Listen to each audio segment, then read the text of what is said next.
aquele povo apostatado.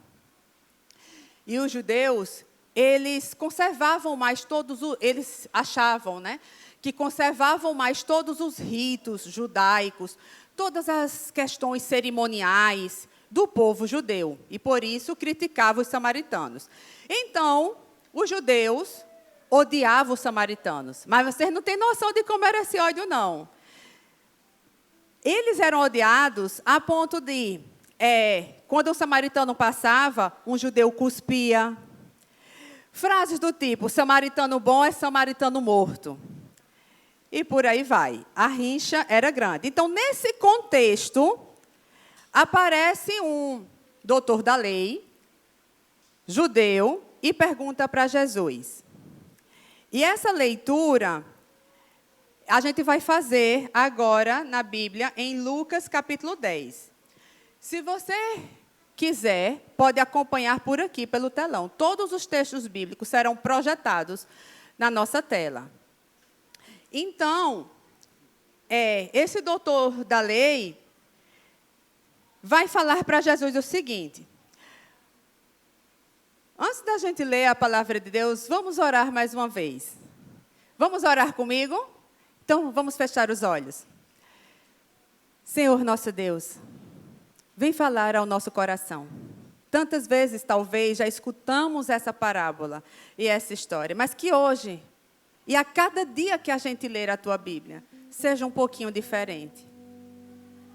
Que a cada dia o Senhor possa falar com a gente. E nesse momento, Senhor, me usa e fala através do Teu Espírito a todos nós. Estamos aqui, Senhor, para escutar a Tua palavra. Em nome de Jesus te pedimos. Amém. Então diz assim, e eis que levantou um certo doutor da lei, tentando e dizendo, mestre, que farei para herdar a vida eterna? A gente vê já o doutor da lei chama Jesus para uma conversa no campo teológico. A gente já vê um erro nessa pergunta, não é? O que faço para herdar a vida eterna? O que é que a gente faz para herdar alguma coisa? Tem algum herdeiro aqui bom? Agora, aquele bom herdeiro? Tem alguém aqui filho de gente rico? Não. Olha, se for, quero ser amiga. Daniel, né? Pronto. Você fez alguma coisa, Daniel, para herdar aí as coisas que Chico vai deixar de patrimônio para você? Não. Só basta ser filho dele, né? Então, a gente já vê um erro nessa pergunta, apesar de vir essa pergunta de um doutor da lei, porque para herdar não precisa a gente fazer nada, não é? E aí, o que eu preciso fazer para herdar a vida eterna? E Jesus disse, como um bom judeu, eles respondiam, era costume judaico, responder com uma outra pergunta. E aí, Jesus volta à pergunta, o que é que você lê? O que é que você lê? Como é que você lê? E respondendo ele, disse, amarás o Senhor teu Deus de todo o teu coração, e de toda a tua alma, e de todas as tuas forças, e de todo o teu entendimento, e ao teu próximo como a ti mesmo. Ele respondeu na ponta da língua. Já pensou? Afiado, o menino era fera mesmo, viu? E aí o que foi que Jesus disse? Respondestes bem, faça isso e viverás. Mandou bem. Sendo que o doutor da lei, ele estava, talvez ele sentisse que ainda não estava preenchido, ainda precisava de algo mais, ele não estava satisfeito com essa pergunta, cuja resposta ele mesmo tinha, né? E mandou bem. Jesus disse que ele mandou bem. E aí ele fala assim, olha só o detalhe do verso 29. E ele, porém, querendo justificar-se a si mesmo, o que ele queria? Justificar-se a si mesmo. Ele queria, o que falta aí para eu pagar essa dívida? Porque eu quero ser salvo pelas minhas obras, pelos meus méritos. Então, o que eu preciso fazer? A Bíblia diz, querendo justificar-se. Ele pergunta, o que ele pergunta? Quem é meu próximo? E respondendo Jesus, disse, aí Jesus começa a contar a historinha. Que essa história, muitos teólogos dizem que, embora ser tida como uma parábola, a parábola do bom samaritano, ela pode sim ter sido verídica. Pode sim ter ocorrido, porque essa estrada por onde ocorre essa história, era uma estrada que ligava Jericó a Jerusalém, e era uma estrada bastante perigosa. E constantemente havia assaltos nesse local. Então, vamos ler a história. E respondendo Jesus disse: descia um homem de Jerusalém para Jericó, e caiu nas mãos dos salteadores, os quais os despojaram, espancando-o, se retiraram, deixando-o meio morto. E, ocasionalmente, descia pelo mesmo caminho certo sacerdote, e vendo, passou de largo. E de igual modo também um levita, chegando àquele lugar, vendo lá o homem ferido, semi-morto, o que fez o levita? Passou de largo. Continua. Mas um samaritano, que ia de viagem, chegou ao pé dele e, vendo, moveu-se de íntima compaixão. Moveu-se de íntima compaixão. E, aproximando-se, atou-lhes as feridas, deitando-lhes azeite e vinho, e pondo-o sobre o seu animal, levou para uma estalagem ou uma hospedaria, e cuidou dele. E partindo no outro dia, tirou 2 dinheiros do bolso e deu ao hospedeiro, o dono lá da hospedaria. E disse: cuida dele, e tudo o que tu gastares, eu te pagarei quando eu voltar. Qual, pois, destes 3, aí Jesus lança a pergunta para o doutor da lei: qual desses 3 foi o próximo, daquele que estava caído? Aí o doutor da lei se contorceu. Ele não conseguiu nem pronunciar o nome samaritano. Ele não ia assumir. Como foi que ele responde? Aquele que teve compaixão. Mas ele não diz que foi o samaritano. Aí ele diz, no verso 37, aquele que usou de misericórdia para com ele, disse Jesus, pois vai e faz da mesma maneira. É fácil, né? Vai e faz da mesma maneira. Interessante, como eu já falei para vocês, que o doutor da lei, querendo se justificar, ele pergunta: quem é o meu próximo? Quanto falta para eu pagar? O doutor da lei conversa com Jesus no campo teológico. Jesus o chama para o chão da vida. Não é por aí não, mocinho. Desce aqui. Vem aqui então. Você quer saber quanto falta para você se salvar? O que faz? Então vem aqui, deixa eu te contar essa história. E aí Jesus joga a pergunta: você entende o que está escrito? Ele responde na ponta da língua. Ele era afiado na teologia. Amarás o Senhor teu Deus de todo o coração, de todo o teu entendimento, e ao teu próximo como a ti mesmo.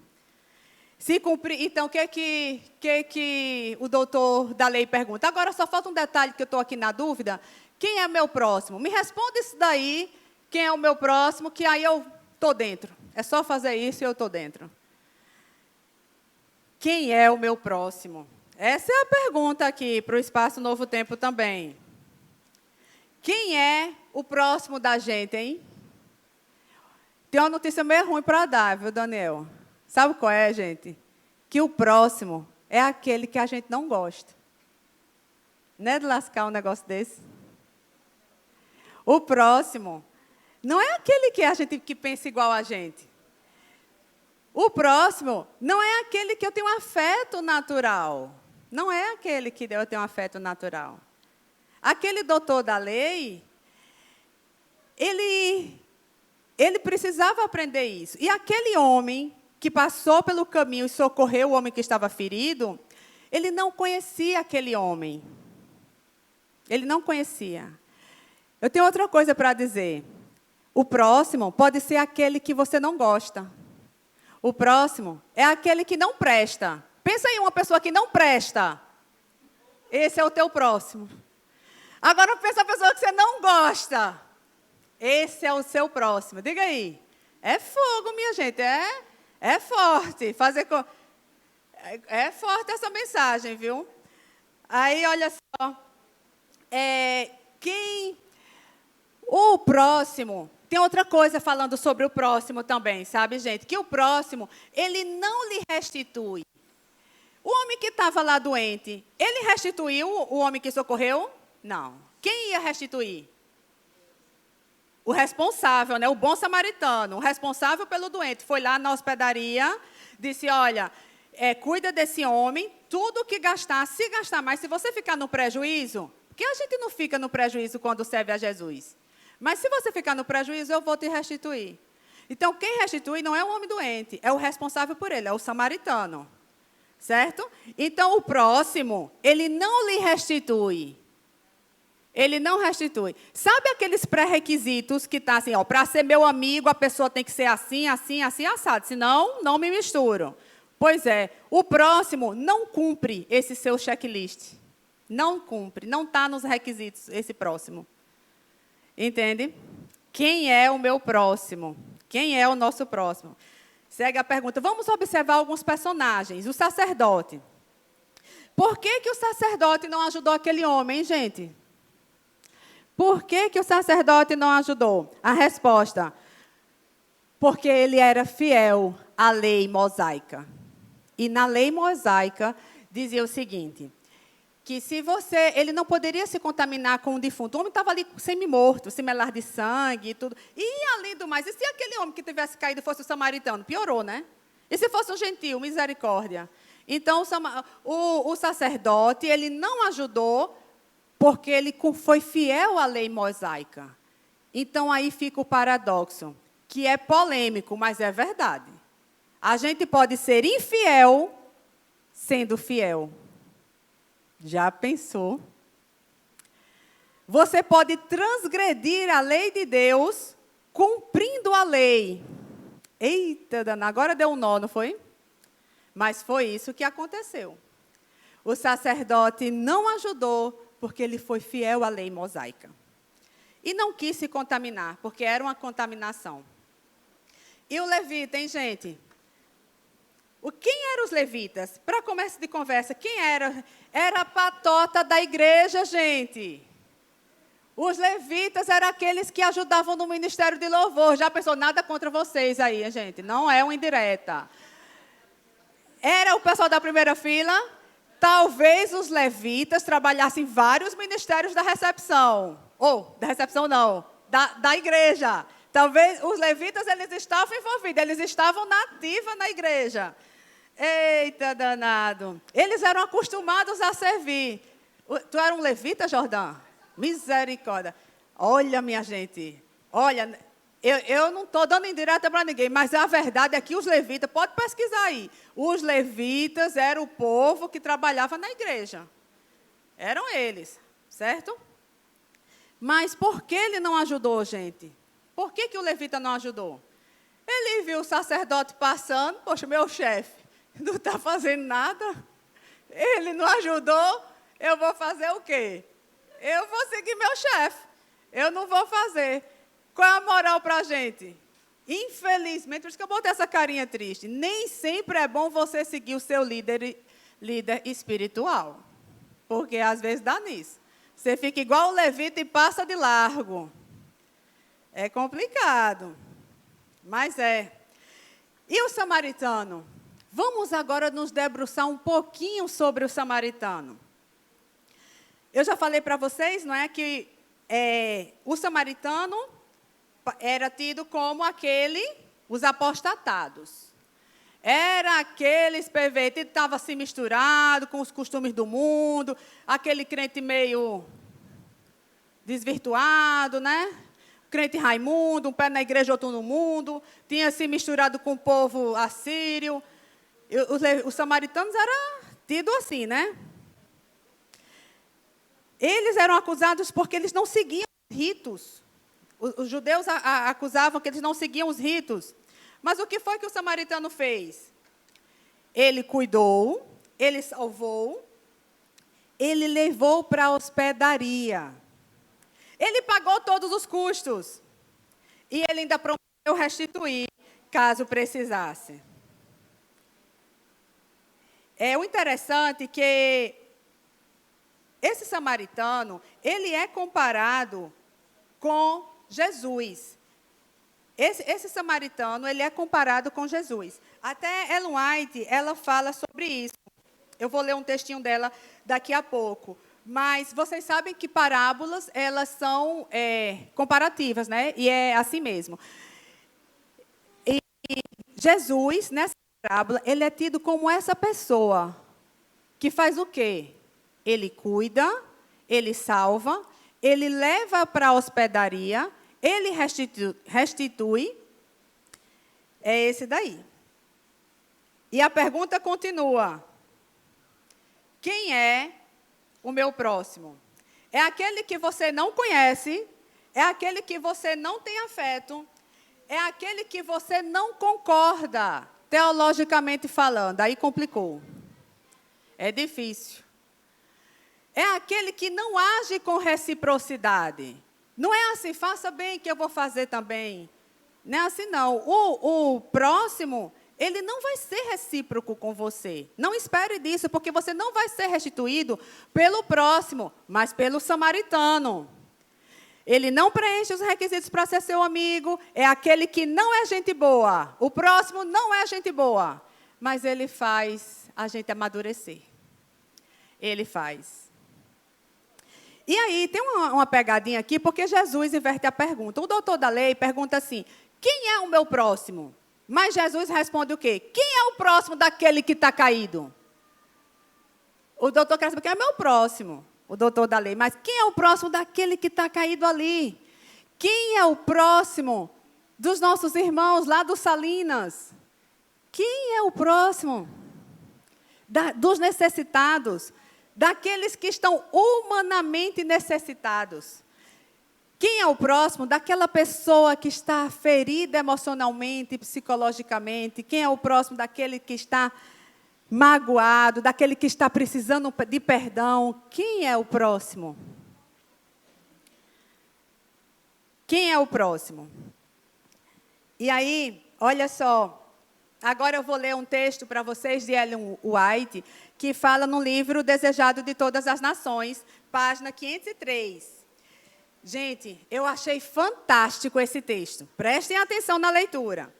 Cristo mostrou que o nosso próximo não quer dizer simplesmente alguém de nossa igreja. Opa! Olha o que Ellen White disse aqui, vou repetir. Cristo mostrou que nosso próximo não quer dizer simplesmente alguém da nossa igreja ou da mesma fé. Não acredito que Ellen White está dizendo isso. Pois está. Não tem que ver com distinção de raça, cor ou classe. Nosso próximo é todo aquele que necessita do nosso auxílio. Nosso próximo é toda a alma que se acha ferida e quebrantada pelo adversário. Olha como termina lindo. Nosso próximo é todo aquele que é propriedade de Deus. Não é lindo esse texto? Está no livro Desejado de Todas as Nações, página 503.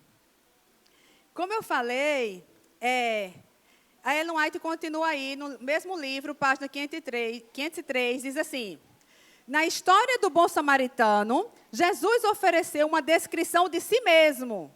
Ou seja, Jesus estava dizendo que o bom samaritano era quem? Ele mesmo. Ela até dá essa pista de interpretação.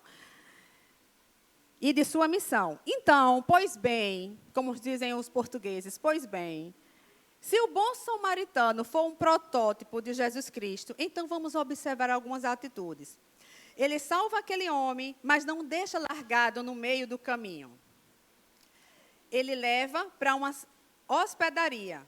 O interessante é que esse bom samaritano, ele também não leva para a casa dele. Fazendo uma comparação, que Jesus, sendo samaritano, ele não nos levou e não nos leva de imediatamente para a sua casa. Né? Sempre a casa, na Bíblia, é relacionada ao nosso novo céu, o nosso novo lar, nossa morada. Então, a gente não vai direto para a casa do samaritano. A gente vai para onde? A gente fica por aqui, ó, pela hospedaria. O bom samaritano leva para a hospedaria, ok? E nessa hospedaria, nesse hotel, que mais se parece com uma igreja, lá nesse hotel, ele seria curado de suas feridas. Os doentes eram curados dos seus ferimentos. O que era uma hospedaria? Como era? Como era uma hospedaria nessa época aí que Jesus conta essa história? A hospedaria ficava na beira da estrada. E lá tinha todo tipo de gente. Tinha gente rico, tinha gente pobre. Tinha gente ferido. Tinha gente magoado.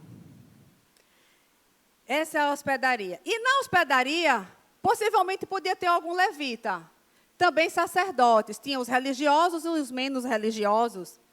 Lá as pessoas eram hospedadas e tratadas, curadas de suas feridas. E a igreja é convidada hoje para ser essa hospedaria.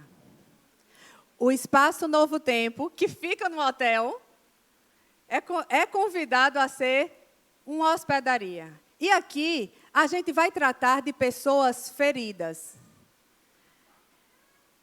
Aqui, na igreja, eu já falei para vocês, a igreja não é um local santo, não é um templo, não é um local místico.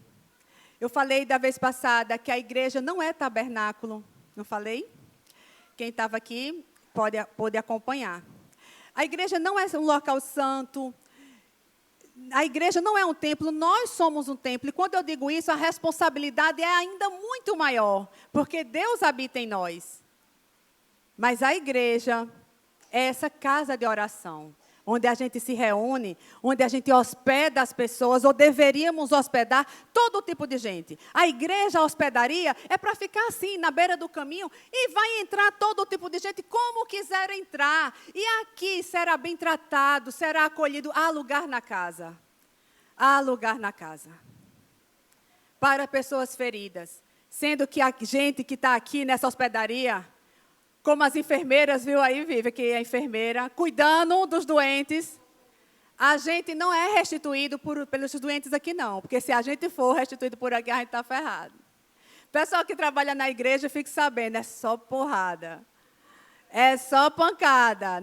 A gente não é restituído por ninguém aqui. A gente vai ser restituído pelo samaritano, quando ele voltar, e então nos levar para casa. Ele vai nos restituir. Por enquanto, a gente só cuida dos feridos. Igreja são pessoas feridas, doentes. Como o hospital, uma vez Jesus também fez essa comparação, cuidando de outros doentes. Todos doentes. Todos doentes. E aqui, nessa hospedaria, a gente tem que aprender a conviver com aqueles que pensam diferente e conviver até com o levita que não ajudou a gente. E conviver até com o sacerdote também, que passou de largo. A gente tem que ficar aqui, na hospedaria. Agora eu queria fazer com vocês um paralelo com Mateus 25. O que diz Mateus 25? Mateus 25, Jesus está falando sobre o fim dos tempos. E sobre o dia do juízo. Mateus 24 fala da volta de Jesus e depois do Mateus 25 fala do dia do juízo.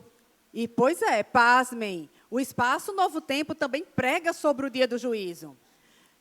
A gente prega sobre o juízo. E vocês acreditam que no dia do juízo vai ter só 2 grupos de pessoas? Só 2 grupos de pessoas. E a Bíblia é bem clara, dando as características. Os salvos e os perdidos. Vocês querem saber? Vamos ver quem são esses grupos. Mateus 25.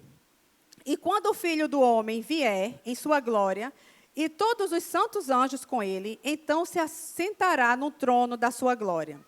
E todas as nações serão reunidas diante dele, e apartará uns dos outros, como o pastor aparta os bodes das ovelhas. E porá as ovelhas à sua direita, e os bodes à sua esquerda. Então dirá o rei aos que tiverem à direita. O que que Jesus dirá? Vinde, benditos de meu Pai, possuí por herança o reino que vos está preparado desde a fundação do mundo. Continua. Aí, interessante que aí ele começa a falar aqui uma coisa. Porque tive fome e deste-me de comer. Tive sede e deste-me de beber. Era estrangeiro e hospedaste-me. Estava nu e vesti-me. Adoeci e vestiste-me. Estive na prisão e fostes me ver. O interessante, eu vou dar uma pausa aqui na leitura, que os salvos, esses que estão à direita, eles fazem essas boas obras. A gente já passa o ano inteiro pregando aqui a salvação pela graça. Nós não somos salvos pelas obras. Mas os salvos, eles têm essa características. Eles fazem essas obras. Sendo que, observe uma coisa, é tão intrínseco à natureza dos salvos que eles nem percebem que fazem isso. Eles perguntam assim, Senhor, quando foi que fizemos estas coisas? Porque eles faziam essas coisas, não era num evento, numa data marcada. Era corriqueiro, era da sua vida, era no seu dia a dia, era da sua natureza. Era tão forte isso entre os salvos que eles nem percebiam que faziam isso. Daí eles perguntam, Senhor, verso 37, quando te vimos com fome e te demos de comer, ou com sede e te demos de beber? E quando te vimos estrangeiro e te hospedamos, ou nu e te vestimos? E quando te vimos enfermos ou na prisão e fomos te ver? Aí Jesus responde, no verso 40. Em verdade vos digo, quando fizestes a um destes meus pequeninos irmãos, a mim o fizestes. Então, dirá também aos que tiverem à esquerda, apartai-vos de mim, malditos, para o fogo eterno, preparado para o diabo e seus anjos. Porque tive fome e não me destes de comer, tive sede e não me destes de beber.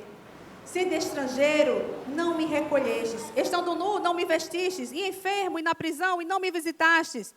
Então eles também lhe responderão, dizendo, Senhor, faz parte da natureza deles também, faz parte da natureza do perdido, não fazer essas coisas. Senhor, quando foi que tivemos fome e fizemos essas coisas? E aí no verso 46 termina. E estes serão para o tormento eterno, serão lançados mas os justos para a vida eterna. Agora eu quero lançar uma pergunta. Vocês viram que a gente falou o capítulo que fala do juízo. No fim dos tempos haverá 2 grupos de pessoas, os salvos e os perdidos. Esse é o dia do juízo. Agora eu quero fazer uma pergunta. O que os salvos estão fazendo? Eles estão ocupados com o quê? O que os salvos estão ocupados? Eu vou responder. Vocês já escutaram a resposta, né? Eles estão ocupados com coisas importantes. Coisas que edificam. O interessante é que os salvos, eles não estão ocupados discutindo teologicamente se a Bíblia é ou contém a palavra de Deus. Eles não estão discutindo se pode calça ou saia na igreja, qual é a cor do esmalte que Deus se agrada. Os salvos não estão perdendo tempo discutindo sobre isso. Os salvos estão ocupados demais para discutir sobre isso. O que os salvos estão fazendo? Eles estão cuidando das pessoas feridas. A Bíblia diz que eles estão cuidando das pessoas feridas. E vamos ver o que Ellen White fala sobre isso. Ellen White comenta sobre o Mateus capítulo 25. O que os salvos estão fazendo? Quem são esse povo? Diz assim, no mesmo livro. Aqueles que Cristo louva no juízo, os salvos, talvez tenham conhecido pouco de teologia. Está vendo? Ela diz que esses salvos, talvez, eles até tenham conhecido pouco de teologia.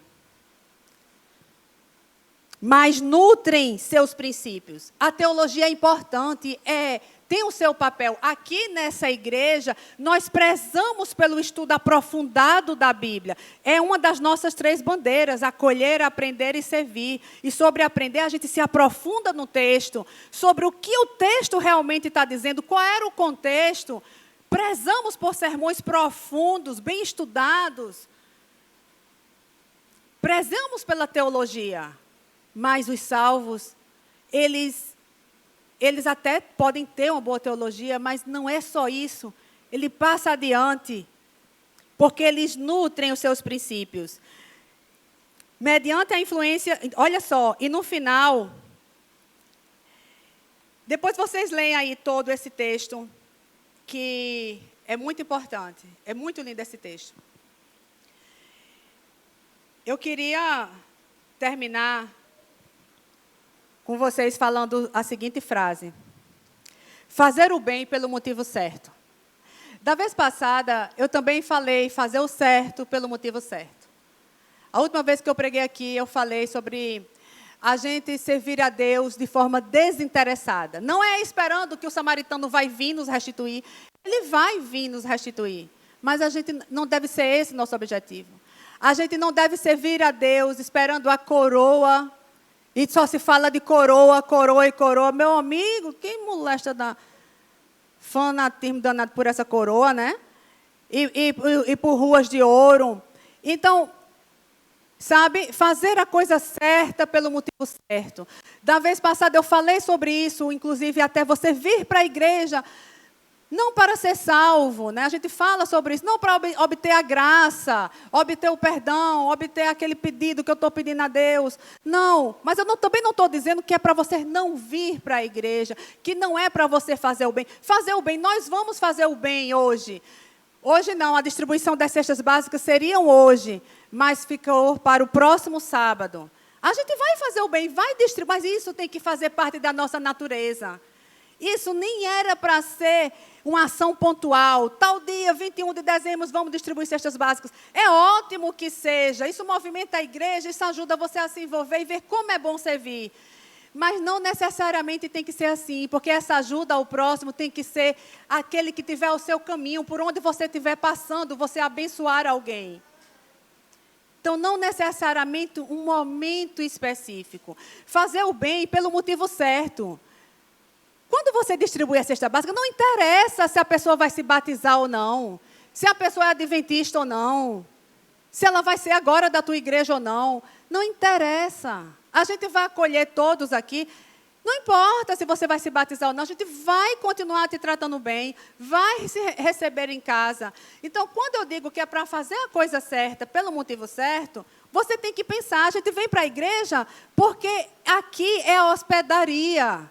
É o melhor local para a gente estar. Até que a gente vá para casa, quando o bom samaritano, o verdadeiro bom samaritano vier nos buscar e levar para casa. Por enquanto, a gente fica aqui na hospedaria, cuidando dos feridos e sendo curado também, tratando as nossas feridas. A minha oração nessa manhã é que Deus nos dê um verdadeiro espírito de compaixão, porque eu queria ser assim, como esse bom samaritano dessa parábola. Eu queria ter um amor genuíno pelas pessoas, de me compadecer. Eu não queria passar de largo na vida de ninguém. E eu gostaria muito que você também tivesse esse desejo de não passar de largo. No seu trabalho, vai ter gente feridas. Vai ter gente que está precisando só que você pare e escute cada lágrima, cada choro. O seu paciente vai precisar ser escutado por você. E você pode ser o próximo do seu paciente. Você é o próximo do seu colega de trabalho. Você é o próximo de todos aqueles que estão aqui. Aqui na igreja tem pessoas que você não gosta. Eu espero que todo mundo goste de mim. Mas tem gente que não gosta de mim, mas eu sou o teu próximo. Vai fazer o quê? Entende?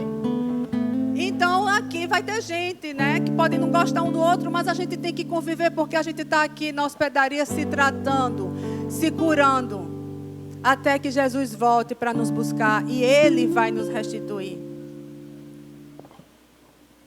E eu queria que a gente cantasse aquela música que fala assim, sonda-me. Porque eu queria muito ser usada por Deus, sabe? Eu queria dizer assim, Senhor, me usa como um próximo na vida das pessoas. Que eu possa ser um bom samaritano, eu possa ser como uma ponte sobre as águas. Eu acho linda essa frase. Como uma luz que brilha no escuro, né? Um farol, um norte para as pessoas. E eu fico muito feliz com essa igreja, sabe? Porque apesar de todos os nossos defeitos, nós tentamos ser acolhedores. Nós temos defeitos, nós temos falhas, mas a gente tenta ser acolhedor com todos que cheguem por aqui. E temos essas bandeiras que me traz muito orgulho. A bandeira do acolher, do aprender, cada vez mais profundo da Bíblia, do servir. Essa igreja ama servir. Eu fico impressionada como uma igreja pequena, tamanho de nada. Aqui nem tem pessoas ricas assim. Quanto de dinheiro, nossa, foi muito que a gente conseguiu arrecadar em 3 semanas de campanha. Então eu fico tão feliz, porque essa igreja parece que está no caminho certo, nesse espírito de servir. Mas que esse espírito de servir não seja algo pontual, que seja corriqueiro, que seja comum na nossa vida. E quando Jesus voltar, a gente possa dizer: Senhor, quanto foi isso que a gente fez? Porque vai fazer parte da nossa natureza ser o próximo de todos aqueles que estiverem pelo caminho. Vamos cantar juntos?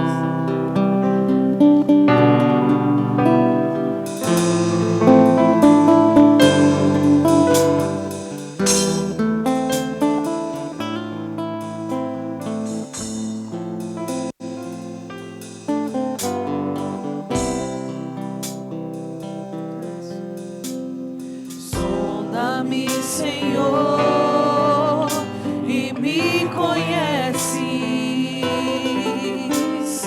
Quebranta o meu coração.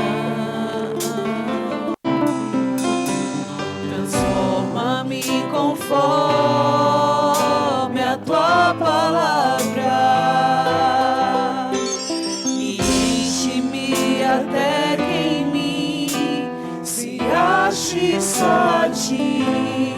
Então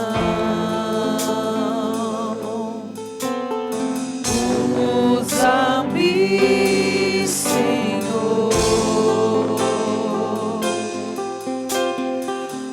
Usa-me como um farol que brilha à noite, como ponte sobre as águas, como abrigo no deserto, como flecha que acerta o alvo. Eu quero ser usado da maneira que te agrade, em qualquer hora e em qualquer lugar.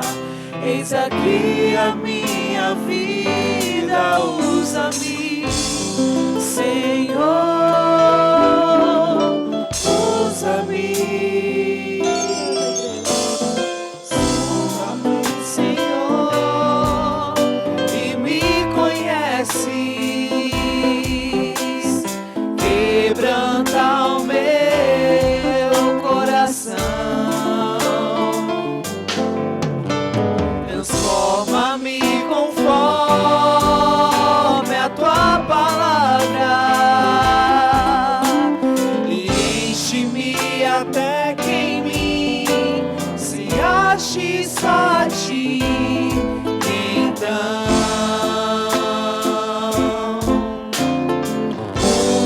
usa-me, Senhor.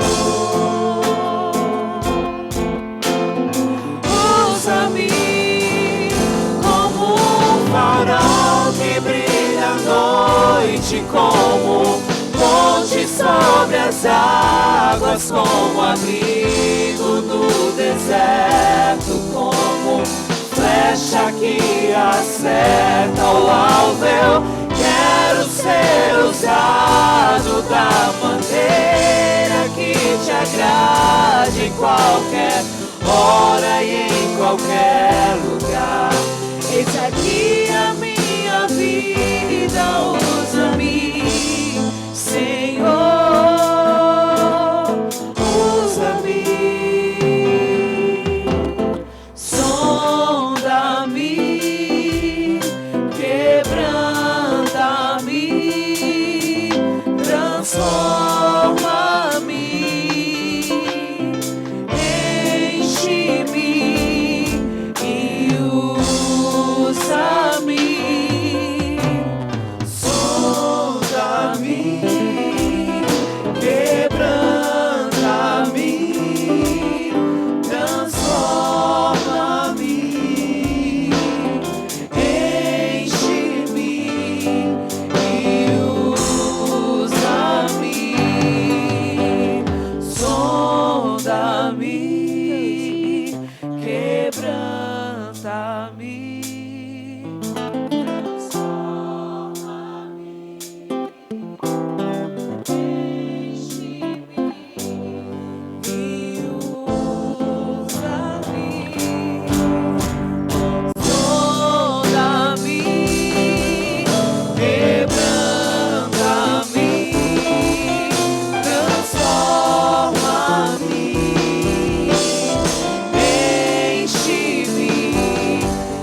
acerta o alvo. Eu quero ser usado da maneira que te agrade, em qualquer hora e em qualquer lugar. Eis aqui a minha vida, usa-me, Senhor, usa-me. Sonda-me, quebranta-me, transforma-me, enche-me e usa-me.